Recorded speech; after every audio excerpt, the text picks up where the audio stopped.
Muy buenas noches, querida iglesia. Gracias por acompañarme otra vez más. Hoy, jueves 2 de julio del 2020, para mí es un privilegio otra vez contar con su presencia en esta noche. Gracias por acompañarnos en un nuevo estudio. Hoy arrancamos con una nueva carta, la carta del apóstol Pablo a Tito.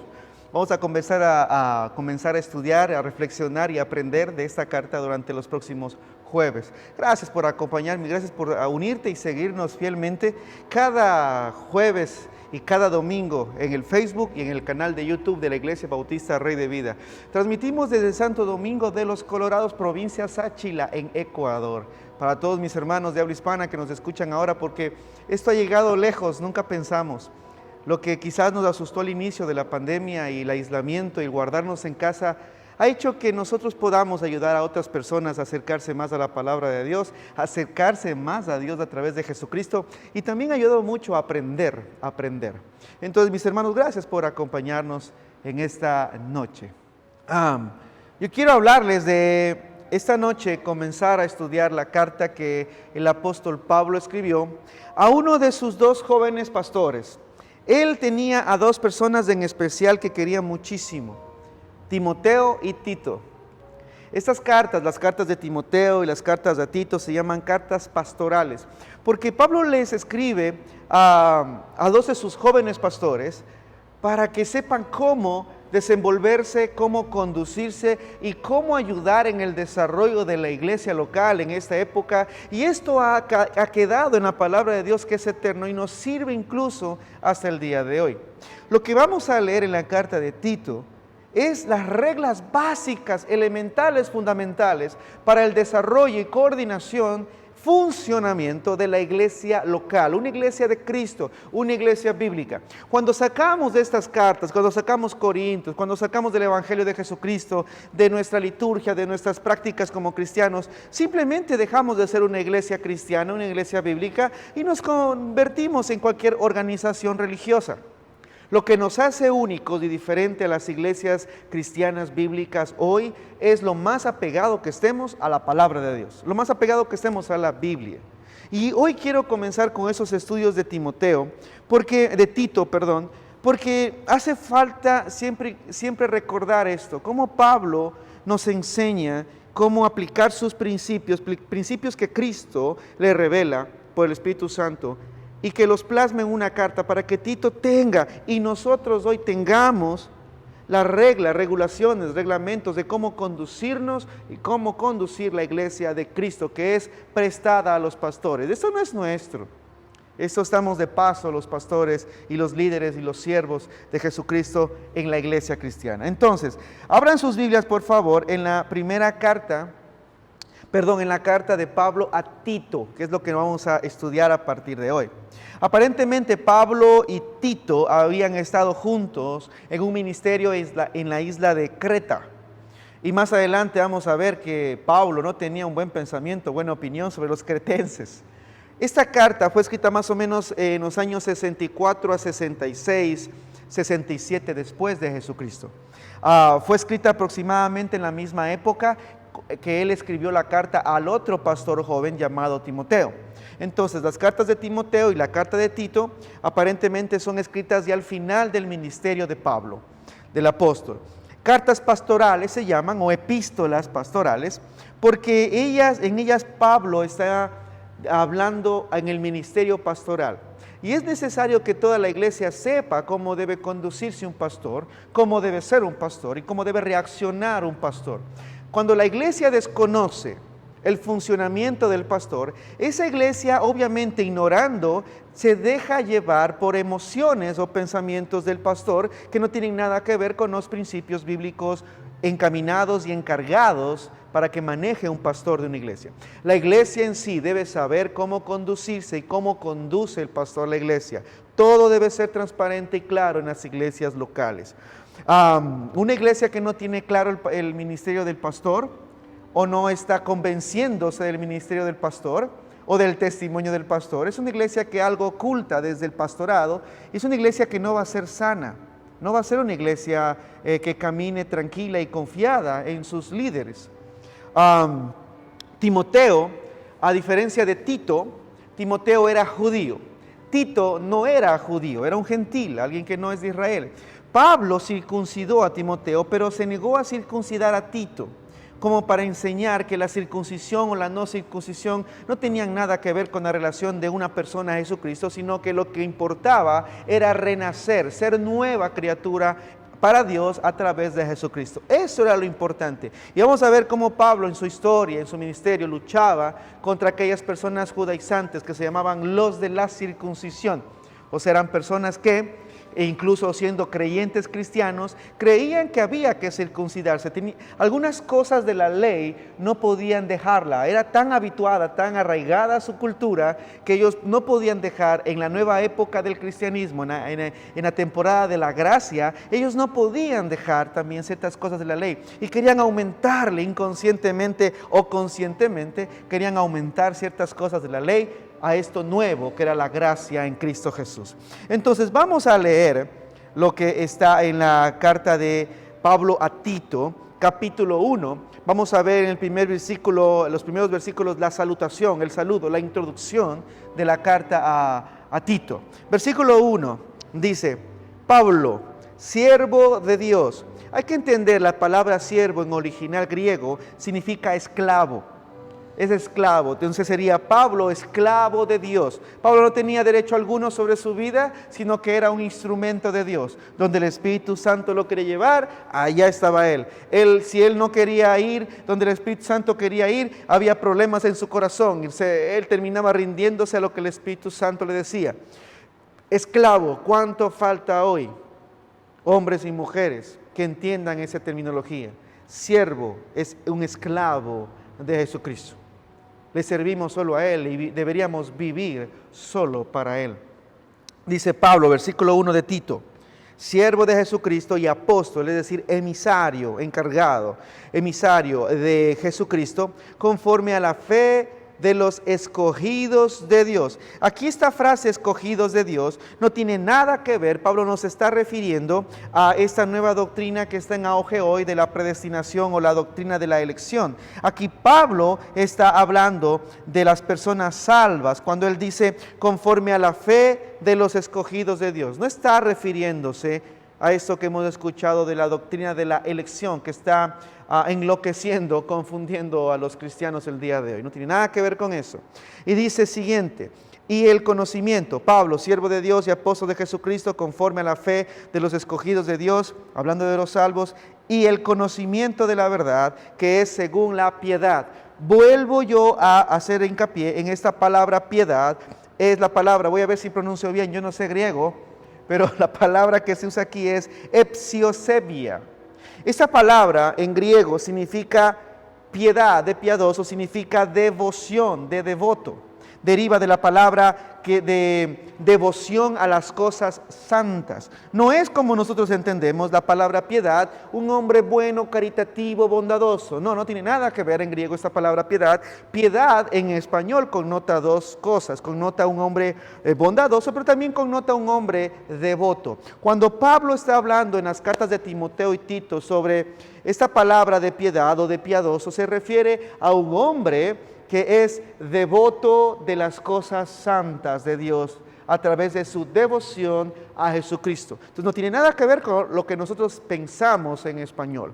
Entonces dice que según el conocimiento de la verdad, según dice la piedad, o sea la devoción a las cosas santas, versículo 2 de Tito, en la esperanza, dice, de la vida eterna, la cual Dios, que no miente, primero tengamos en cuenta esto, en la esperanza de la vida eterna. Allá está puesta nuestra mirada, en la esperanza, nuestra esperanza a la vida eterna.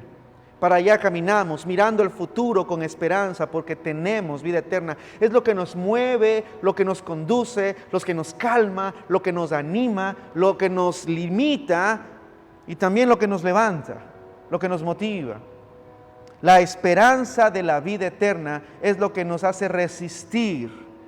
No solo resistir las pruebas, sino también resistir la tentación, porque por esta esperanza de que un día estaré con Jesucristo eternamente, es que yo, por honrarle a Él en agradecimiento a esta esperanza, es que yo resisto la tentación. El versículo 2 tiene mucho que nos ayuda a reflexionar. Dice, en la esperanza de la vida eterna, la cual Dios, que no miente. Primera cosa, Dios no tiene por qué estarnos engañando. No gana nada Dios engañando a la humanidad. Él no es parte de su esencia la mentira, no entra en Él la mentira. No puede, su naturaleza repela todo lo que es pecado, por ende la mentira. Jesús fue claro con esto de la mentira en San Juan, capítulo 8. Dijo que la mentira le pertenece a Satanás. Y sus hijos, los hijos de Satanás, les gusta honrar a su padre, Satanás, porque dice Jesús, dijo que del 37 al 44, 45 creo que era, Jesús dice, Satanás es el padre de mentira.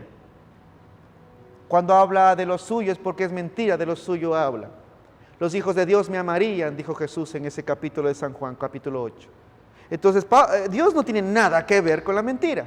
En absoluto. Entonces no nos engaña, y eso por su naturaleza de santidad, es que nosotros nos motivamos a seguir creyendo en las promesas de Él, porque Él no miente, no nos ha engañado y no va a engañarnos, porque no es parte, no hay cabida a la mentira en su naturaleza. Dice que no miente, prometió desde antes del principio de los siglos. Versículo 3. Y dice, a su debido tiempo manifestó su palabra por medio de la predicación que me fue encomendada, dice Pablo, por mandato de Dios, nuestro Salvador. A Tito, versículo 4, a Tito, verdadero hijo en la común fe, gracia, misericordia y paz. Qué lindos deseos de Pablo hacia alguien que quiere mucho. Es lo que nos falta mucho a nosotros, desear a la gente fe, gracia, misericordia, paz de Dios. Desearíamos que todos los cristianos tengan eso en su corazón y en su boca. El deseo de dedicarle gracia, paz, fe, misericordia, provisión hacia otra persona. Debería nuestra boca nunca cansarse de mencionar este anhelo y este deseo para que la otra persona escuche que nosotros le deseamos que Dios le bendiga. Cuando alguien me dice, pastor, que Dios le bendiga, yo lo tomo muy en serio y muy a pecho, porque para mí es algo tan grande que esa persona desee que Dios Todopoderoso me bendiga a mí. No me está pidiendo, pastor, ore para que Dios me bendiga, no, que te dice que Dios te bendiga. Eso es algo muy hermoso de tomar en cuenta. Qué lindo es cuando me escriben, que Dios le bendiga. Ay, hermanos, eso para mí vale bastante, porque le estás pidiendo al Dios Creador Todopoderoso que me bendiga. Y es lo mismo que yo deseo para cada uno de ustedes que me están siguiendo ahora. Y usted que me está viendo en la internet, en el celular, le pido a Dios que te bendiga, que te dé esa paz que sobrepasa todo entendimiento, esa confianza en ti y esa confianza en lo que Él puso en ti y confianza en Él mismo también. Que creas en lo que Dios hizo contigo, que te llene de fe, de esperanza, de misericordia, como Pablo le desea a Tito. Dice, misericordia y paz de Dios Padre y del Señor Jesucristo, nuestro Salvador. Y aquí comienza otro tema importante. Pablo nos introduce a lo básico de la carta a Tito. Hay otra carta a los cristianos de Tesalonicenses, donde Pablo se dedica a hablarles del maravilloso evento que es el regreso de Jesucristo. Cómo va a ser, cómo inicia, cómo termina, qué va a pasar en medio de este tiempo. Pero en las cartas de Timoteo y la carta a Tito, habla de algo elemental del núcleo del funcionamiento de la iglesia.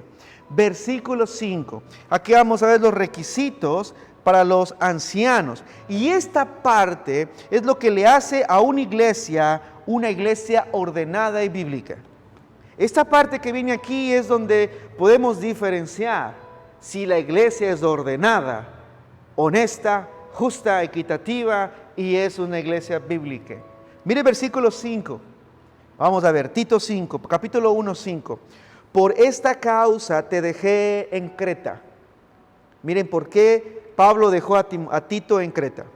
Para que corrigieses lo deficiente. Es decir, Pablo dice, Tito, te dejé ahí, te mando la carta para recordártelo. Te dejé para que endereces lo que se está torciendo y corrijas lo que está mal. Dice, corrige lo deficiente. Pablo no tenía buen punto de vista de los cretenses porque era gente media media rara con su filosofía y sus hábitos, tenían muchos malos hábitos, eran medios mal educados entre sí. Entonces Pablo dice, te dejé para que corrigeses lo deficiente y establecieses ancianos. La palabra anciano, otra vez buscando en el original, es presbúteros, de donde deriva la palabra para otros presbítero, un líder religioso de la iglesia.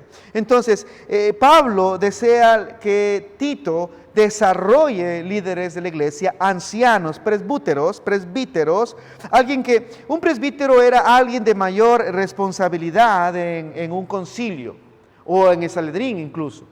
Los ancianos de ese presbítero era alguien que tenía responsabilidad en el grupo, una persona sabia, de entre todos los sabios era uno de los más sabios. Y en las cartas de Pablo nos da a entender que él quería que desarrolle pastores que se encarguen de administrar las cosas sagradas de Dios. No está hablando de sacerdotes del templo como el Antiguo Testamento, porque todo había cambiado con Jesucristo.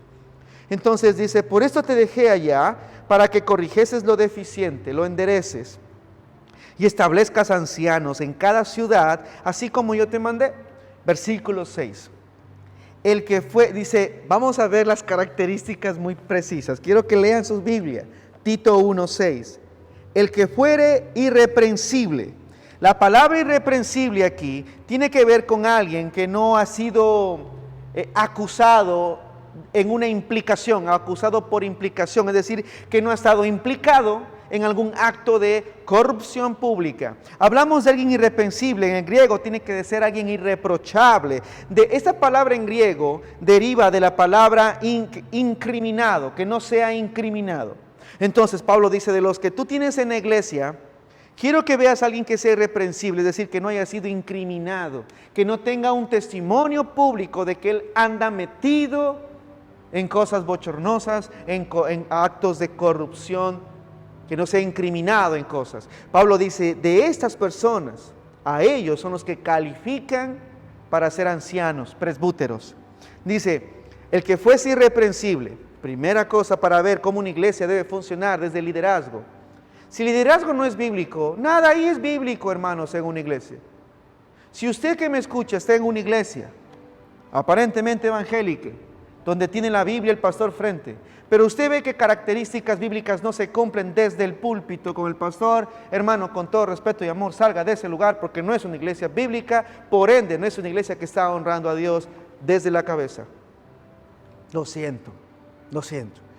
Versículo 6, el que fuese irreprensible. Y dice otra característica, marido de una sola mujer. Ahora, es decir, que sea casado una vez.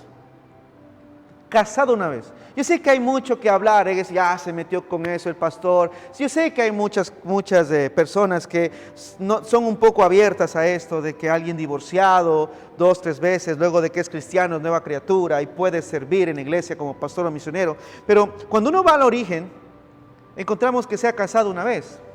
Pero no dice nada más de casado una vez dentro del cristianismo, fuera, no dice. Por eso es que es una puerta abierta a interpretar las cosas.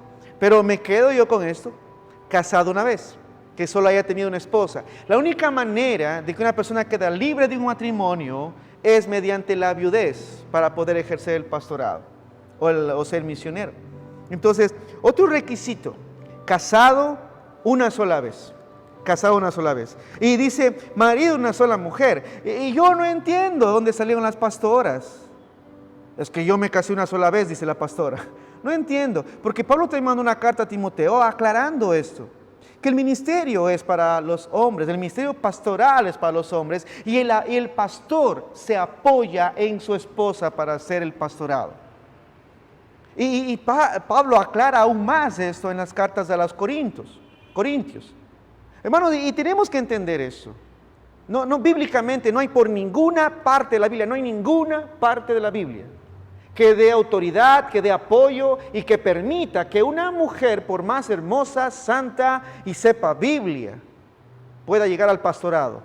No existe eso, lo siento mucho. Y no me vengan con, perdón la palabra, Dios perdóname, no me vengan con esa tontería, es que estamos en otros tiempos. Porque es lo que siempre escucho de las mujeres que con avaricia, astucia, quieren llegar al pastorado. Porque eso es avaricia, es astucia. Es apartar a un lado los principios bíblicos para salirse con la suya y llegar al pastorado. Hermanos, no pueden por ningún motivo, por ninguna parte en la Biblia, le des la vuelta, vas a encontrar que una mujer tenga la autoridad y permiso bíblico para ser pastor. Incluso está cerrado el caso acá. Marido de una sola mujer, casado una sola vez al hombre. Tanto para el hombre y para la mujer hay ciertos límites. No podemos dejarnos convencer de esto, hermanos. No existe en la Biblia. Si usted quiere ser pastora, mi hermana, con todo amor y respeto, entonces vaya a una iglesia que no le importa los principios bíblicos. Que usen la Biblia es una cosa, pero que sometan la iglesia y mi corazón a la Biblia es otra. Mi esposa es una gran mujer, la amo, 21 años de matrimonio y sin ella yo no podría haber llegado donde he llegado.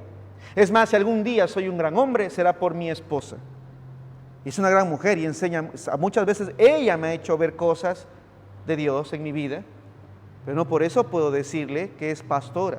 Porque es un ministerio encomendado a mí. Las mujeres son muy buenas para muchas cosas de la iglesia local, pero la avaricia y el orgullo hace que apunten al pastorado. Tanto hombre y mujer, porque hay hombres que tienen mala conciencia que también apuntan al pastorado. No hay ninguna diferencia, es un corazón sucio y necio. Tanto para el hombre que con avaricias que llega al pastorado, como para la mujer, porque no hay permiso para esto. Voy a cerrar aquí este punto. Yo sé que es de mucha controversia esto hoy en día en las iglesias. Pero hermanos, así está escrito. Arranquemos de la Biblia varias páginas si usted quiere ser pastora, hermana. Lo siento. Dice, maridos de una sola mujer. Y versículo 6 dice, y que tenga sus hijos creyentes, que no estén acusados de disolución ni rebeldía. Está hablando en el original griego de que sean hijos dignos de confianza. El pastor debe ser un ejemplo como padre, como esposo y como amigo. Por eso es que hay que tener mucha lupa en la vida del pastor, su entorno. Un hombre que no tenga sujeta con amor y con confianza a su esposa, no es digno del pastorado aún. Un hombre que sus hijos sean rebeldes, que sus hijos sean personas hipócritas, que no sepan Biblia, que no honren a Dios con su testimonio, no es digno de llegar al púlpito aún hasta que se corriga eso. Porque hoy en día es increíble la cantidad de pastores que luchan y tienen grandes problemas por sus hijos, especialmente hijos varones. Donde la iglesia a los hijos de los pastores los respeta, los considera, pero no confían en nada en esos muchachos. ¿Por qué? Porque han visto su testimonio, su conducta y su andar fuera del ministerio, que no tiene nada que ver con un hijo que represente a un padre que es pastor. Por eso dice, ojo con la familia pastoral, ojo con la familia pastoral. Si la esposa del pastor pretende ser pastora, hay algo de avaricia en el corazón de la esposa, tengan cuidado. Si el esposo, más adelante vamos a ver más cosas de él, pero si el pastor no tiene a sus hijos en obediencia, en amor, que sus hijos sean los primeros en decir, mi papá está así en casa, he visto a mi papá el temor a Dios que tiene, es un hombre imperfecto, pecador, pero él lucha por amarlo, y yo conozco a mi Dios y he desarrollado mi fe en Cristo por mi papá. Que sean honestos, dignos de confianza, es la palabra que en el original pretende enseñarnos Pablo en este versículo 6, porque dice que los hijos, que tenga hijos creyentes, que no estén acusados de disolución ni rebeldía. Si los hijos del pastor son rebeldes, banderas de alerta en el pastorado, porque también Pablo dijo a Timoteo, si el pastor no puede sujetar su casa, ¿cómo va a administrar la obra de Dios? Hermanos, si la familia pastoral es un desastre, cambien de pastor o salga de esa iglesia. Porque mi testimonio para pararme frente a la iglesia es el amor que tiene mi esposa a Jesucristo y luego el amor que ella me tiene a mí. Y viceversa. El testimonio público de un pastor digno de una iglesia bíblica es que él lucha por dar un buen ejemplo de amor a su familia. Si la esposa habla mal de su esposo, hay un problema en esa iglesia. Digo en la iglesia. Porque esa mujer comenzará a hablar con otras hermanas. El esposo comenzará a hacerse la víctima frente a otros hombres. Y otros hombres seguirán el mal ejemplo del esposo. Es un desastre una iglesia donde la familia pastoral no sea un ejemplo honesto y transparente de un testimonio bíblico honesto y verdadero. De amor y respeto a Cristo. Entonces la iglesia debe ver a la familia pastoral como ejemplo a seguir. Entonces no tengamos nada que decir en contra de esa familia. Sigamos adelante. Yo lucho con esto, hermanos, con mis propias hijas. Ustedes saben, mis hijas son hermosas, pero también son ocurridas. Y algún día cometerán errores, son humanas. Pero hasta mientras hay que luchar los pastores con esto. Entonces vamos más adelante. Sigamos, ¿dónde estamos? Versículo 7. Porque es necesario, dice, los requisitos, ¿no? Es necesario que el obispo, sea el líder, el pastor, sea irreprensible como administrador de Dios. No soberbio, o sea, un hombre que es petulante, que es soberbio, que se cree lo máximo en la iglesia. No, tiene que ser humilde, tiene que ser humilde. Dice, no soberbio, no iracundo. Yo estuve averiguando, la palabra iracundo significa que no sea colérico, pero hay una parte que encontré en una traducción que dice, poseído por la ira. O sea, que no sea poseído por la ira. Si el pastor es alguien que reacciona siempre y luego piensa, tengan cuidado porque la iglesia será como su líder. No iracundo, no dado al vino. O sea, que no sea un borrachín. No sea un borrachín, no dado al vino. Es muy diferente cuando Pablo dice al diácono, o sea, el que va a servir las mesas, no se ha dado mucho al vino. O sea, él puede tomarse una copita de vez en cuando. El pastor no debe ser borracho. Sus hijos no deben saber lo que es un borracho, porque nunca han visto al papá vomitando y malanochado porque está embriagado. No debe ser eso. Si sus hijos aprenden lo que es un borracho es porque ha visto a alguien fuera de su casa, no al papá siendo borracho. Dice, no dado al vino, no pendenciero, o sea, que no le gusten las riñas, las peleas, que más bien sea un pacificador. Yo vengo luchando con eso en mi vida, hermanos, porque yo vengo de un mundo donde había que andar con agual en harto. Pero Dios me ha dicho, cálmate. Ahora tengo miedo a discutir, tengo miedo a pelear a veces.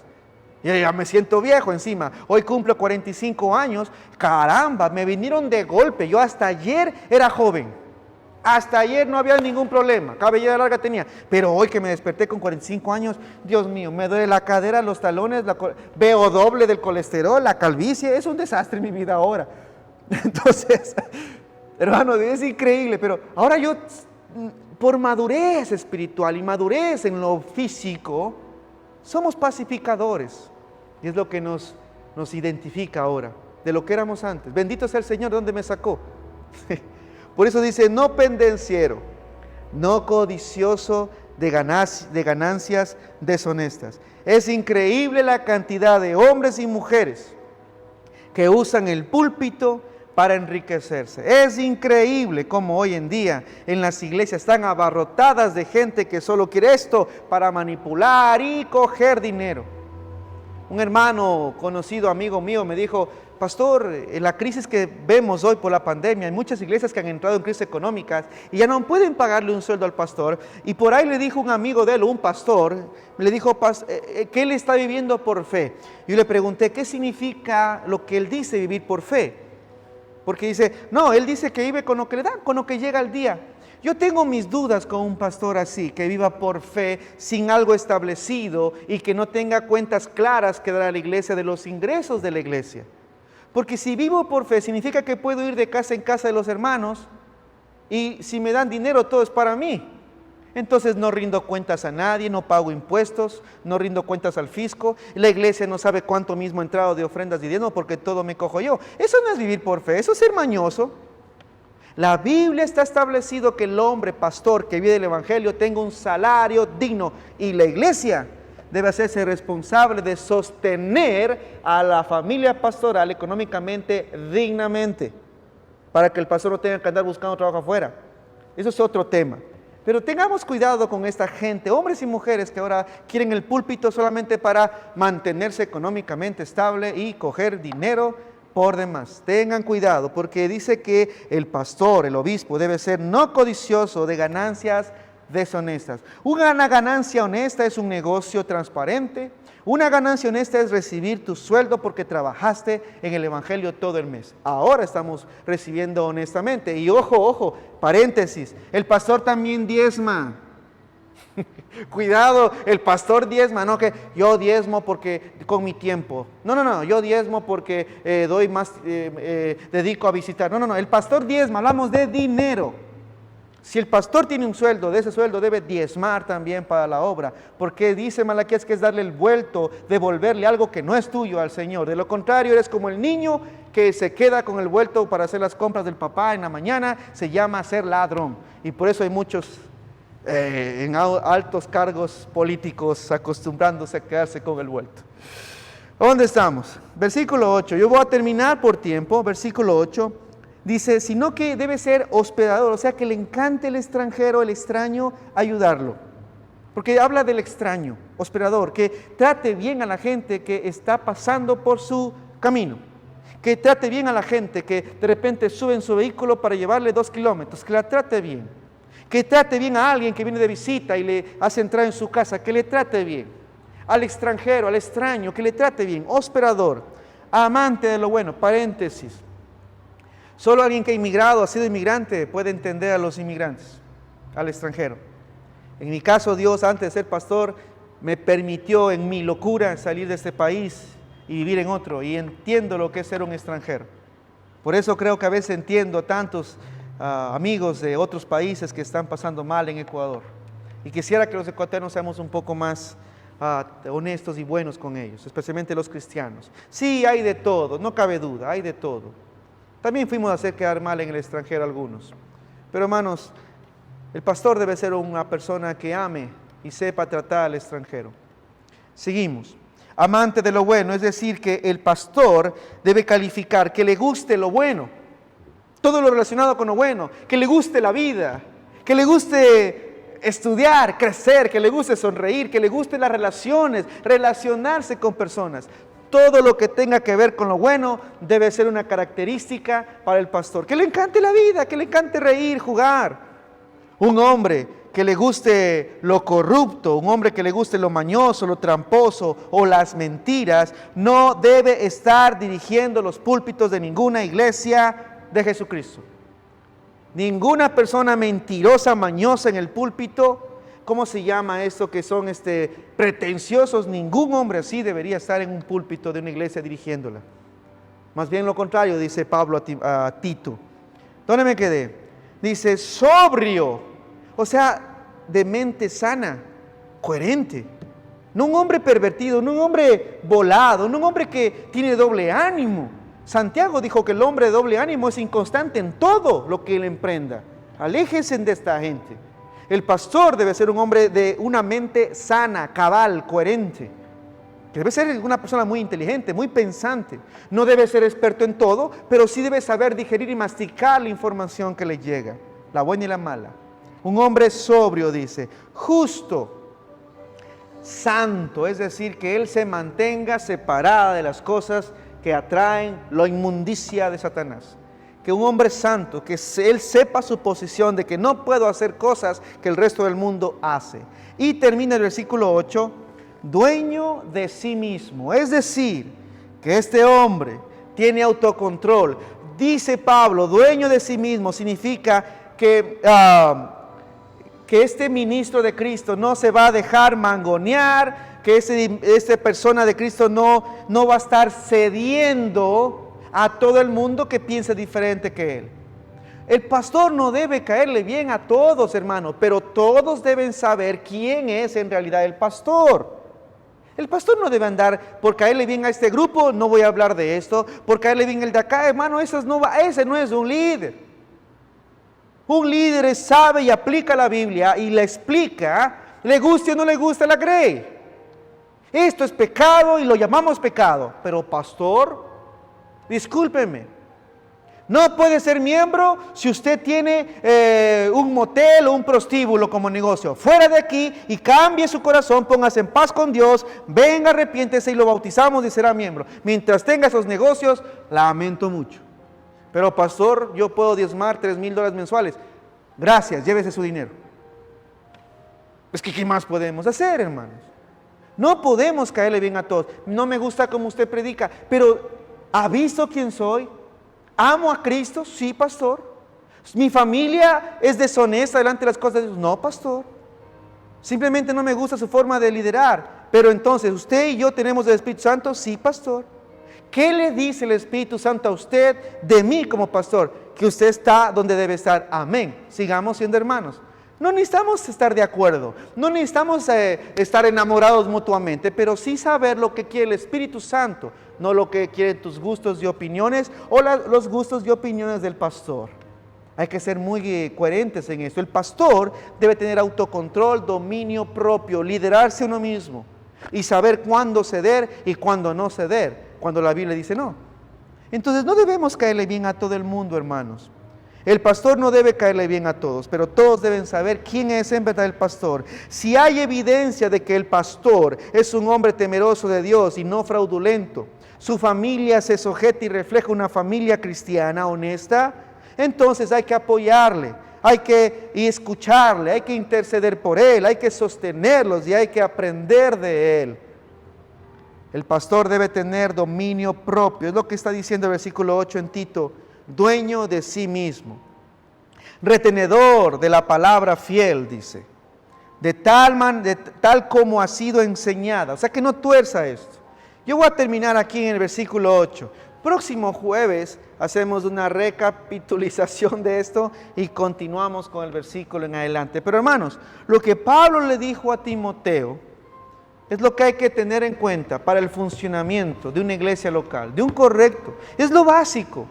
Esto demuestra que es una iglesia ordenada y que es una iglesia transparente delante de Dios. Tenga cuidado, pídale a su pastor cuentas, sea un pastor claro. Si usted está en una iglesia donde todo se maneja a escondidas y solo el pastor es el que sabe, especialmente lo económico, hermano, hay un problema ahí. La iglesia debe saber cómo se maneja la economía, cómo se manejan los ministerios, en qué está sufriendo el pastor y en qué el pastor está equivocado, o si la familia pastoral es una familia que refleja honestidad como una familia cristiana, entonces la iglesia debe cuidar esa familia, proteger esa familia, porque es un tesoro que tiene una iglesia local cuando la familia pastoral es honesta y transparente delante del pueblo de Dios y delante de Dios. Escucha a su pastor, ámelo, protéjalo. Y su pastor le da desconfianza, hable con él y aclárele cuáles son los puntos que le da desconfianza. Y si aún así el pastor no es como la carta de Tito refleja, hermana o hermano, lamento mucho, salga de ahí. Usted no va a cambiar esa iglesia. Porque si fuera así toda la iglesia, yo hubiese pedido la renuncia a su pastor. Pero si el pastor no es bíblico, la iglesia no es bíblica. Salga de ahí. Y pídale a Dios que le lleve una iglesia bíblica donde usted pueda crecer en todas las áreas, prosperar, especialmente en la área teológica, espiritual y familiar, que de ahí reflejas unas relaciones con las demás personas transparentes y honestas como Dios demanda. Gracias por seguirnos en esa transmisión. Próxima semana seguimos con los siguientes versículos de esta carta muy precisa y muy relevante el día de hoy, que es la carta del apóstol Pablo a Tito. Que el Señor me los bendiga. Será hasta la próxima. Los quiero mucho. Gracias por escucharme. Chao, chao.